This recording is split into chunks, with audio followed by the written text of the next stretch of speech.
colours. What about in this region here?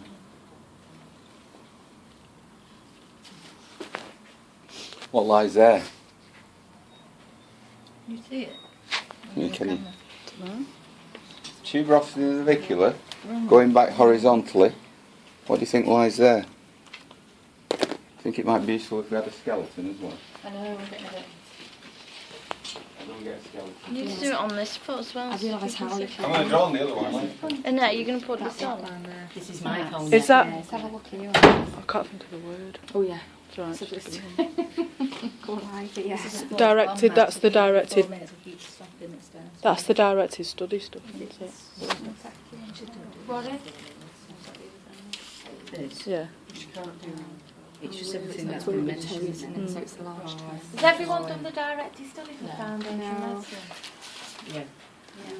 Yeah. Everybody's done it except you. I haven't, so I should feel better. I'm coming to that. The answers are there, aren't they? I know. Here. Go on, let's have a look. That's a spring. Spring ligament, yeah. Okay, the spring ligament lies here and supports the head of the talus. Yeah? Please redraw it on that foot as well. Well, I want to draw on the other foot Oh, at some other point. So spring ligament strain, and it is something that you you can easily miss if you a vague pain around the ankle. You've got to check out various things, right? So its other name is the plantar calcaneonavicular ligament, shortened to the spring ligament. Right. So any situation where you have a very pronated foot, where the talus is trying to drive down between the calcaneus and the navicular, will put strain on that spring ligament. Right. And certain activities, any sort of jumping activities, long jump, triple jump, training methods where you're hopping on one leg and things like that, to strengthen plyometric type exercises can irritate that. So how easy is that to palpate? Because it can be quite deep, can't it? Well, it is deep, but you know where it is. You've got the sustentaculum tali and an obvious tuberosity navicular, so you're in that sort of area there. And you are pressing quite deep. Yeah. Yeah. But one I remember seeing was an Olympic long jump, Irish long jumper who was having terrific problems on a takeoff foot.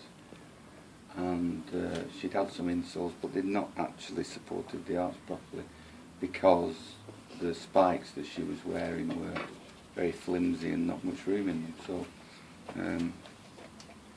what we did was to get her some more substantial long jump spikes, which were a bit more room in them, and we could get a decent orthotic.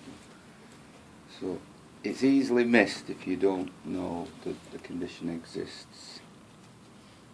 So medial arch support, but not going past the navicular on that case. Well, medial arch support, if you think about it, this point, the head of the talus, it is in fact the high point of the arch.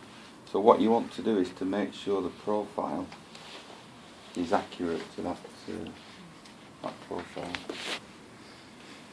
Okay.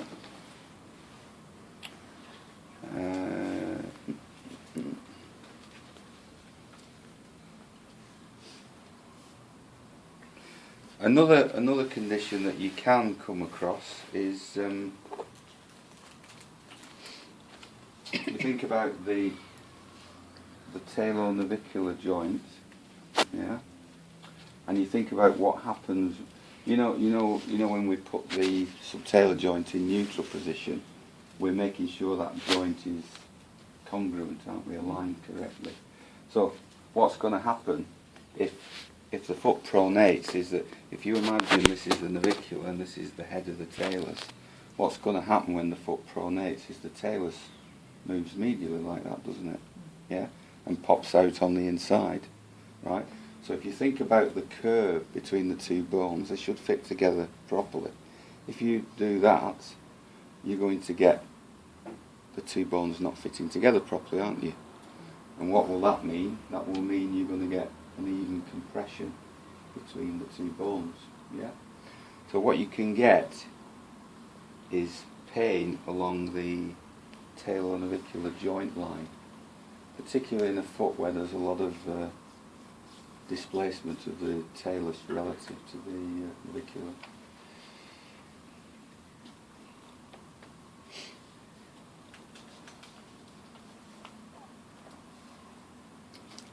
Okay.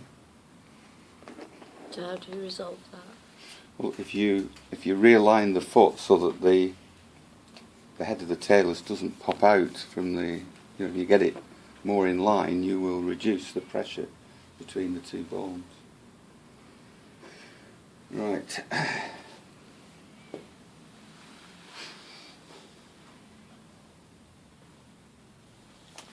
And the other thing is that if you read any of the literature on tibialis posterior tendinopathy, you don't always just get one condition. What you find is that because of the way the foot's working, several structures which are fulfilling similar functions become overloaded together, right? So just because you've got a painful tendon, that doesn't mean you've got that in isolation. If you check the spring ligament and you check the talonavicular joint, you'll often find that all of those things are tended together. So it's showing that there is a significant functional deficit in the foot, which is manifesting itself as overload of various structures. Yeah? Right? So one of the points I want to make is that you need to know your anatomy in detail, right? And you need to know exactly where these structures are, and you need to be very thorough when you start examining patients. It would be very easy to say, oh, it's just the ankle joint, the painful ligament in the ankle joint. Well, there are a whole series of conditions that could be occurring in these regions. Alex, do you want your leg back now? It was sold. I'll give you 50 quid.